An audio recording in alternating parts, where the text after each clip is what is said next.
పోలీసుల ఎన్కౌంటర్లో మృతి చెందిన షేక్ రియాజ్ జీవితమంతా నేరమయమే. 28 ఏళ్ల రియాజ్ ఆటో నడుపుకుంటూ జీవనం సాగించేవాడు. దాంతో పాటే నేరాలు కూడా ప్రారంభించాడు. బుల్లెట్ బైక్స్ దొంగతనంలో ఆరితేరిపోయాడు.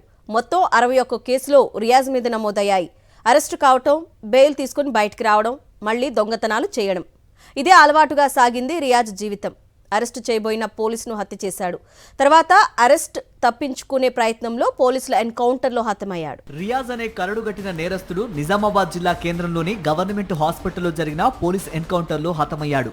బుల్లెట్ బైక్స్ చోరీలో ఆరితేరిన రియాజ్ నేర చరిత్ర చాలా పెద్దదేనని చెప్పారు పోలీసులు. ఇతనిపై మొత్తం 61 కేసులు నమోదైనట్టు పోలీసు శాఖ ప్రకటించింది. గడిచిన 4 ఏళ్ల క్రితం రియాజ్ నేర చరిత్ర మొదలైంది.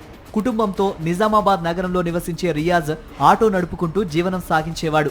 ఆటోపై వచ్చే సంపాదన కుటుంబానికి చాలకపోవడంతో నేరాలకు అలవాటు పడ్డాడు. బైకులు చోరీ చేసి అమ్మడం ప్రారంభించాడు.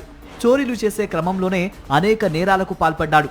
పోలీసుల లెక్కల ప్రకారం రియాజ్పై ఒక మర్డర్ కేసు, 3 హత్యాయత్నం కేసులు, 5 చైన్ స్నాచింగ్ కేసులు సహా మొత్తం 61 కేసులున్నట్లు సమాచారం.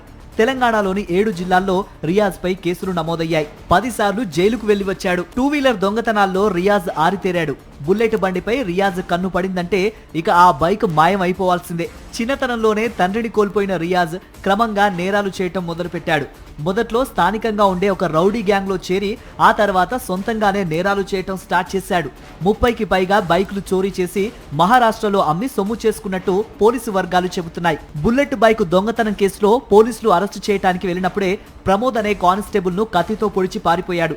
కానిస్టేబుల్ తీవ్ర రక్తస్రావంతో మరణించాడు. ఆ తర్వాత స్థానికులు ఇచ్చిన సమాచారంతో రియాజ్ ను పోలీసులు అరెస్టు చేశారు. చికిత్స కోసం ఆసుపత్రికి తీసుకురాగా అక్కడి నుంచి పారిపోయే ప్రయత్నం చేసి పోలీసుల ఎన్కౌంటర్లో హతమయ్యాడు.